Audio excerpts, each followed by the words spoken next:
এদিকে পানির অনেক কষ্ট, তাই রাহুল আর আমি যেতে আসি নদীতে হানমুখ ধুতে। না রাহুল, এদিকে জায়গাগুলো কীরকম লাগে? তো ভালো লাগে। আমরা আছি নাগাল্যান্ডের, সবাই জানে।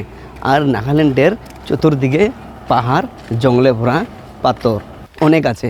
তাই আমরা আসলাম নাগাল্যান্ডের নদীতে হাত পা ধুতে। এদিকে পানির অনেক কষ্ট। নদীতে এসে ভালো একটা ব্রিজ দেখলাম। খুঁটি নেই ব্রিজটের, টসনে আর লোহারে বানা। নাগাল্যান্ডের মানুষেরা এই ব্রিজ দিয়ে গাড়ি, মোটর সাইকেল ইত্যাদি সব কিছু এই ব্রিজ দিয়ে আপ ডাউন করে। ব্রিজটা দেখে আমার খুব ভালো লাগলো, তাই আমি ব্রিজের উপরে উঠে একটু ভিডিও করলাম। এই যে দেখেন ভিউটা, দেখেন ব্রিজটার অনেক সুন্দর জায়গা। আমার দিকে এরকম জায়গা থাকলে আমি প্রতিদিনে এরকম করে এসে ভিডিও মানে আমার দর্শককে আমি দেখাইলাম হয়। দেখছেন কত সুন্দর। I love নাংনিমারা, Nagaland. ওহ, কত সুন্দর জায়গা। ব্রিজের নিচে এসে ভিউটা দেখে আমার মনটা খুব ভালো লাগলো। কিছু কিছু জায়গায় ভিউ দেখলে টাকা লাগে, এখানে আবার সম্পূর্ণ ফ্রি। ভিউটা একটু দেখেন, ব্রিজটা একটু দেখেন। ব্রিজটার একদমে খুঁটি নেই।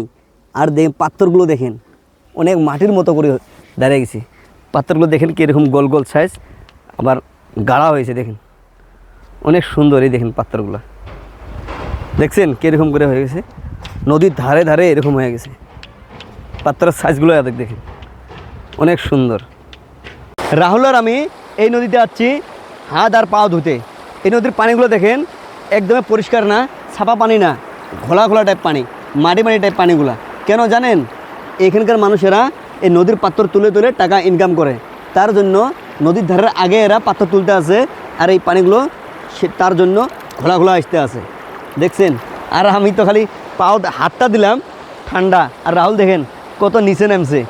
রাহুল, কিরকম ঠান্ডা লাগছে পানিগুলা? এই জায়গাটা কিরকম লাগে? ভালো লাগে, অনেক ভালো, একদম ভিউর জায়গা। আপনারা কোনো মানুষ এখানে আসতে চাইলেন, এখানে আসতে পারবেন। এটা হলো নাংনিমারা, নাগাল্যান্ড।